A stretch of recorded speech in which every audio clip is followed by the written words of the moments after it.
Buenos días. A continuación les hablaremos sobre la vida de Johann Friedrich Herbart y sus aportaciones. Mi equipo está conformado por Pablo Marín Galicia, Ángel Gabriel Pascual Velázquez y su servidora Marisol Patricio Bernal. Johann Friedrich Herbart, 1776-1841, fue un filósofo y pedagogo alemán. Estudió en Suiza sobre los métodos de Pestalozzi y fue profesor en las universidades de Gotinga y de Königsberg. Es autor de La Pedagogía General, 1806, La Psicología como Ciencia, 1824-1825, y Metafísica General, 1828-1829. Su vocación pedagógica fue temprana. Entre 1797 y 1800 fue preceptor de von Steinger en Berna. En el aspecto gnoseológico, la filosofía de Johann es una inversión de la posición idealista, afirma la realidad objetiva de las cosas, aspira a ser una elaboración de los conceptos, o sea, una aclaración conceptual de los datos de la experiencia, a menudo contradictorios, y se divide en lógica, metafísica y estética. Herbart intentó penetrar profundamente en los estudios de los fenómenos psíquicos, sobre todo en el aspecto pedagógico, según Herbart, también en el alma. Naturalmente es uno de los reales, simple e inmutable de sí mismo, y no obstante activo y reactivo respecto de los otros reales. Siguiendo la tradición de Kant, aparece afirmada también por Herbart la autonomía de la ciencia de los valores o estética convertida en ética, cuando se transforma en ciencia de los valores obligatoriamente realizables. A diferencia de la moral kantiana, para Herbart la ética se fundamenta en 5 imperativos o ideas prácticas o conceptos modelo: la libertad interior, la perfección, la benevolencia, el derecho a la equidad. Pero más que a la filosofía, el nombre de Herbart se haya vinculado a su pedagogía científica, que pretende fundamentar en la ética y en una psicología rigurosa, así como en las investigaciones didácticas de la escuela y a conciencia de la educación mediante el concepto de la instrucción educativa. Su obra más destacada en este terreno es Pedagogía General, deducida a la finalidad de la educación, 1806, en la que, apoyándose de la moral que proporcionan los fines, en la psicología que la dota de medios, Herbart eleva la pedagogía a la categoría de la ciencia. Para Herbart, el papel de educador es identificar el espíritu infantil, construirle una experiencia determinada, función para la cual cuenta con 3 grandes medios, que son la instrucción, la cultura moral y el gobierno de los niños. Las 2 primeras tienen como fin educativo la inteligencia y la formación de carácter. La instrucción, en particular, debe procurar un mayor número de representaciones y su organización, mientras que la cultura moral ha de desarrollar los sentimientos. En cuanto al gobierno de los niños, lo entienden como la necesaria condición de orden para el funcionamiento de la educación. Dentro de su método educativo, Herbart consideraba la educación moral y la intelectual que iban de la mano. No podían separarse y pretender enseñarles debidamente sin que la una dependiera de la otra y sin establecer nexos entre ambas concepciones. Una de las principales aportaciones de Herbart se dio en el campo de la psicofísica, al poner la existencia de un umbral mínimo para los estímulos, término que se designa la mínima intensidad de un estímulo que debe de tener para ser perceptible, Sus ideas fueron basadas en los estudios de Ernest Heinrich Weber. Buenas tardes, compañeros, espero se encuentren bien. Bueno, el tema que a mí me tocó es el contexto histórico de Friedrich Herbart. Friedrich Herbart, filósofo y pedagogo alemán, nació en Oldenburg el 4 de mayo de 1776. En uno de sus viajes al país de los Alpes, visita la escuela de Pestalozzi en Burgos y se entabla entre ambos una relación que dejará huellas en la obra herbartiana. Desde 1808, con la muerte de Kant, ocupa su puesto en Königsberg.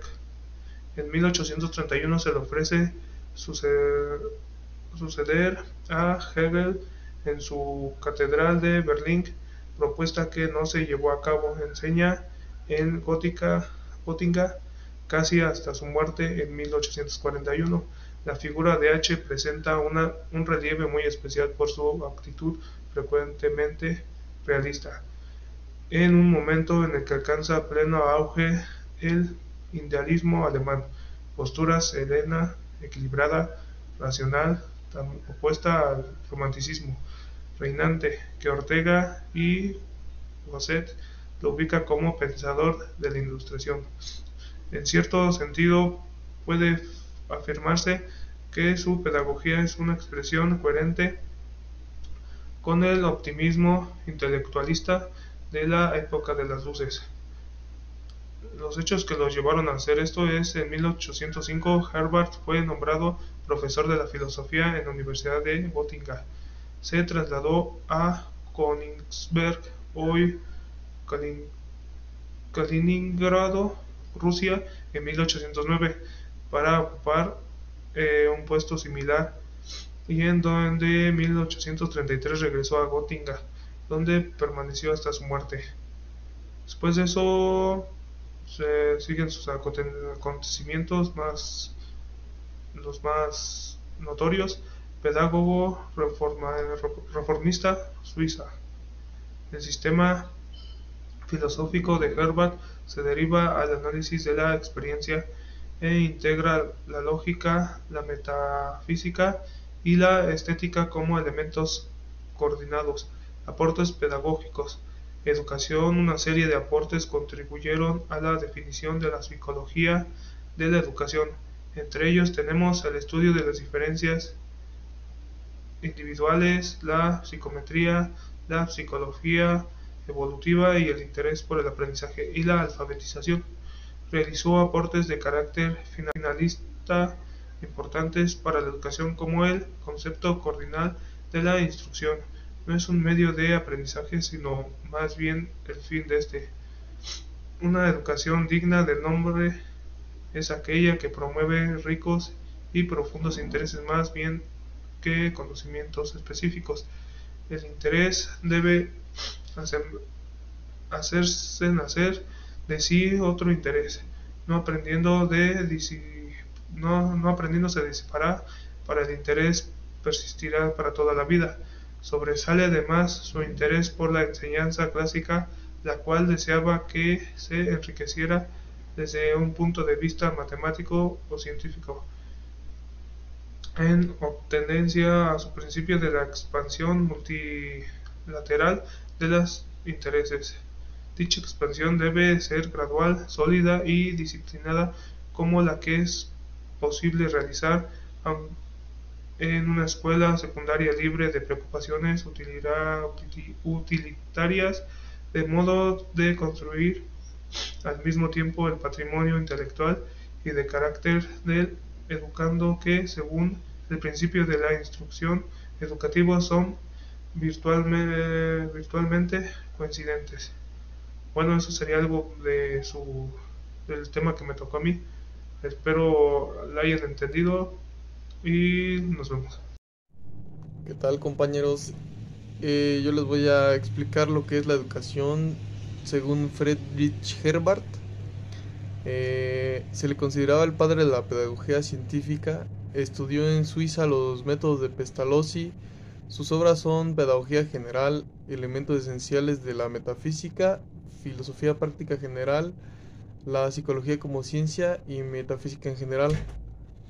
Herbart creía que los métodos y sistemas pedagógicos deberían estar basados en la psicología y en la ética. Su propuesta pedagógica se fundamenta en la ciencia y especialmente en la psicología. Para Herbart, la educación se construye sobre el espíritu y sobre los movimientos transitorios. El punto culminante de su doctrina pedagógica era la libertad interior. Esto significa que el niño es libre de todas las influencias del exterior y se convierta en un ser autónomo. La teoría educativa de Herbart se basa en la experiencia y en la reflexión filosófica, en la que se encuentra la idea de instrucción educativa. Él consideraba que era necesario impartir una instrucción adecuada para que la educación tenga éxito. Por lo tanto, la instrucción es la materia principal de la educación. Eso llevó a Herbart a subordinar el concepto de la instrucción al de la educación y entendió la educación como el proceso de instrucción moral, en donde el principal resultado es moldear la voluntad de las personas. La educación moral y la educación intelectual van de la mano. A todo esto, su propósito era hacer que las clases fueran de interés para el alumnado. El profesor tenía que esforzarse para lograr esto. Se favorece la alegría natural del niño buscando que esté de buen humor. Y en conclusión, la idea clave de la educación de Herbart es que en su pedagogía la instrucción es la base de la educación. Ahora les voy a explicar un poco de lo que es el neocantismo. El neocantismo fue un movimiento filosófico que también es denominado neocriticismo. Surgió a partir de la segunda mitad del siglo XIX y se originó en Alemania, con una recuperación sistemática de la filosofía de Kant. Por supuesto se conoce más como neocantismo, pero el término neocriticismo también es una forma de entender lo que significa, porque el neocriticismo pretende proponer una filosofía en términos rigurosamente kantianos. Esto es, aunque estos pensamientos sean originales, sigan la senda de Kant. Son análisis de las condiciones, validez de la ciencia y de otros productos culturales humanos, la moral, el arte, la religión, etc. El neocanismo se mostraba escéptico frente a lo que consideraba un indebido énfasis especulativo del pensamiento hegeliano y busca recuperar la doctrina kantiana de la crítica del conocimiento frente al predominio de la metafísica. Esto quiere decir que al enseñar algo no había que haber limitaciones, tener muchas posibilidades y dar a entender el porqué de las cosas. Entre los filósofos que destacan el movimiento del neocantismo se puede señalar a Hermann Coe, Paul Neitor, Herbart y Pestalozzi. Pues ya esto sería un poco de lo que es el neocantismo, compañeros. Espero que lo hayan entendido.